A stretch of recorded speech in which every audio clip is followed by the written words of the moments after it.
وقرن فی بیوتکن ولا تبرجن تبرج الجاہلیت الاولی۔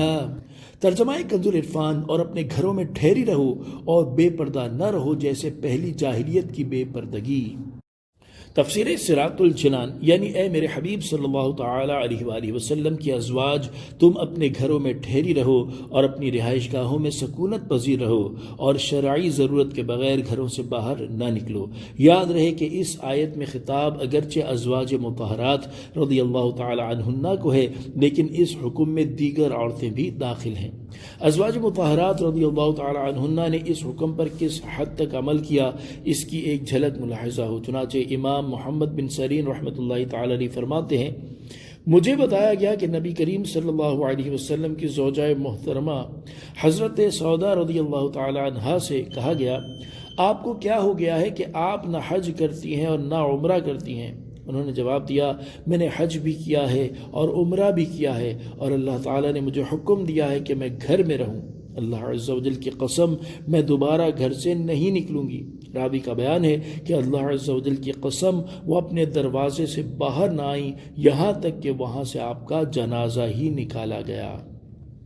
اللہ تعالیٰ نے عورتوں کو یہ حکم ارشاد فرمایا کہ وہ اپنے گھروں میں ٹھہری رہا کریں اور شرعی ضرورت و حاجت کے بغیر اپنے گھر سے باہر نہ نکلیں، اور نبی کریم صلی اللہ تعالی علیہ وسلم نے عورتوں کے اس عمل کی فضیلت بھی بیان فرمائی ہے۔ چنانچہ حضرت انس رضی اللہ تعالی عنہ فرماتے ہیں، عورتیں رسول اللہ صلی اللہ علیہ وآلہ وسلم کی بارگاہ میں حاضر ہوئیں اور انہوں نے عرض کیا، رسول اللہ صلی اللہ تعالی علیہ وآلہ وسلم، مرد اللہ تعالیٰ کی راہ میں جہاد میں شریک ہو کر فضیلت لے گئے، اور ہمارا تو کوئی ایسا عمل نہیں جسے بجا لا کر ہم مجاہدین کا درجہ پا سکیں۔ حضور اقدس صلی اللہ تعالی علیہ وآلہ وسلم نے ان سے ارشاد فرمایا، تم میں سے جو اپنے گھر میں ٹھہری رہے وہ ان مجاہدین کا درجہ پائے گی جو اللہ تعالیٰ کی راہ میں جہاد کرتے ہیں۔ اس روایت سے ہمارے معاشرے کی ان عورتوں کو سبق حاصل کرنا چاہیے جو بلا ضرورت شرعی گھروں سے باہر نکلتی اور گھومتی پھرتی ہیں اور بازاروں کی رونق بنی رہتی ہیں۔ اگر یہ عورتیں گھروں میں رہیں تو ان کو اللہ تعالی عز و جل کی راہ میں جہاد کرنے والے مجاہدین کی طرح ثواب ملے گا۔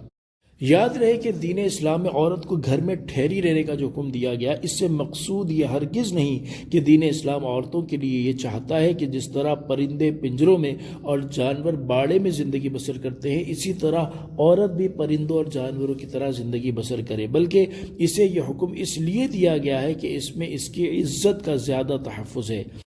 اسے آسان انداز میں یوں سمجھیے کہ جس کے پاس قیمتی ترین ہیرا ہو، وہ اسے لے کر سر عام بازاروں میں نہیں گھومتا، بلکہ اسے مضبوط سے مضبوط لاکر میں رکھنے کی کوشش کرتا ہے تاکہ اس کی یہ دولت محفوظ رہے اور کوئی لٹیرا اسے لوٹنے کی کوشش نہ کرے۔ اس کا یہ عمل ہر عقل سلیم رکھنے والوں کی نظر میں اچھا اور قابل تعریف ہے، اور اس کی بجائے اگر وہ شخص اپنا قیمتی ہیرا لے کر سر عام بازاروں میں گھومنا شروع کر دے اور لوگوں کی نظر اس ہیرے پر آسانی سے پڑتی رہے تو عین ممکن ہے کہ اسے دیکھ کر کسی کی نیت خراب ہو جائے اور وہ اسے لوٹنے کی کوشش کرے، اور ایسے شخص کو جاہل اور بے وقوف ہی کہا جائے گا۔ خلاصہ یہ ہے کہ قیمتی ہیرے کا زیادہ تحفظ اسے لاکر کے اندر رکھنے میں ہے، نہ کہ اسے سر عام گھومنے میں۔ اسی طرح عورت کی عزت کا زیادہ تحفظ اس کے گھر کے اندر رہنے میں ہے، نہ کہ غیر مردوں کے سامنے آنے اور ان کے درمیان گھومنے میں۔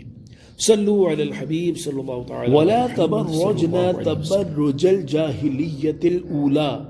اور بے پردہ نہ رہو جیسے پہلی جاہلیت کی بے پردگی۔ تفسیر صراط الجنان، یعنی جس طرح پہلی جاہلیت کی عورتیں بے پردہ رہا کرتی تھیں، اس طرح تم بے پردگی کا مظاہرہ نہ کرو۔ اگلی اور پچھلی جاہلیت کے زمانے سے متعلق مفسرین کے مختلف اقوال ہیں۔ ان میں سے ایک قول یہ ہے کہ اگلی جاہلیت سے مراد اسلام سے پہلے کا زمانہ ہے۔ اس زمانے میں عورتیں اتراتی ہوئی نکلتی اور اپنی زینت اور محاسن کا اظہار کرتی تھیں تاکہ غیر مرد انہیں دیکھیں، اور لباس ایسے پہنتی تھیں جن سے جسم کے اعضاء اچھی طرح نہ ڈھکے۔ اور پچھلی جاہلیت سے آخری زمانہ مراد ہے جس میں لوگوں کے افعال پہلوں کی مثل ہو جائیں گے۔ ازواج مطہرات رضی اللہ تعالیٰ عنہ پردے کا خوب اہتمام کرتی تھیں، یہاں ان کے پردے کا حال ملاحظہ ہو، چنانچہ حضرت عائشہ صدیقہ رضی اللہ تعالیٰ عنہ فرماتی ہیں ہم ازواج مطہرات کے پاس سے سواروں کے قافلے گزرتے تھے اور ہم حج کے سفر میں تاجدار رسالت صلی اللہ تعالیٰ علیہ وآلہ وسلم کے ساتھ احرام کی حالت میں تھیں۔ جب سوار ہمارے سامنے سے گزرنے لگتے تو ہم میں سے ہر ایک اپنی چادر کو اپنے سر سے لٹکا کر چہرے کے سامنے کر لیتی اور جب وہ آگے بڑھ جاتے تو ہم چہرہ کھول لیتی تھیں۔ اللہ تعالیٰ امت کی ان مقدس ماؤں کے درجات بلند فرمائے اور ایک طرح سے ان کی بیٹیوں میں داخل مسلم خواتین کو اپنی ماؤں کی سیرت پر عمل پیرا ہونے کی توفیق عطا فرمائے۔ پیارے آقا تاجدار مدینہ صلی اللہ تعالیٰ علیہ وسلم نے ارشاد فرمایا جہنمیوں کی دو قسمیں ایسی ہیں جنہیں میں نے اپنے زمانے میں نہیں دیکھا بلکہ وہ میرے بعد زمانے میں ہوں گی۔ نمبر 1 وہ لوگ جن کے پاس گائیں کی دم کی طرح کوڑے ہوں گے جن سے وہ لوگوں کو ناحق ماریں گے۔ نمبر 2 وہ عورتیں جو لباس پہننے کے باوجود ننگی ہوں گی، مائل کرنے والی اور مائل ہونے والی ہوں گی، ان کے سر موٹی اونٹنیوں کے کوہانوں کی طرح ہوں گے، یہ نہ جنت میں جائیں گی اور نہ اس کی خوشبو پائیں گی حالانکہ اس کی خوشبو بہت دور سے آتی ہوگی۔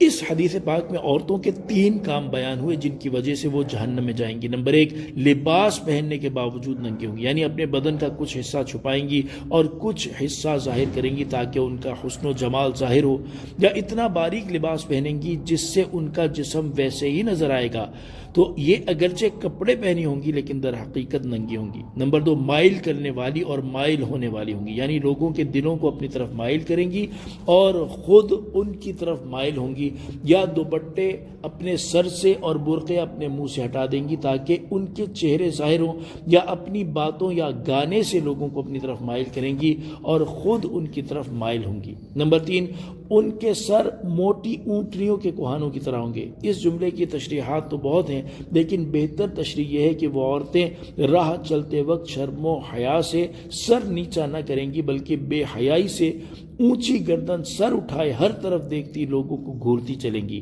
جیسے اونٹ کے تمام جسم میں کوہان اونچی ہوتی ہے ایسے ہی ان کے سر اونچے رہا کریں گے۔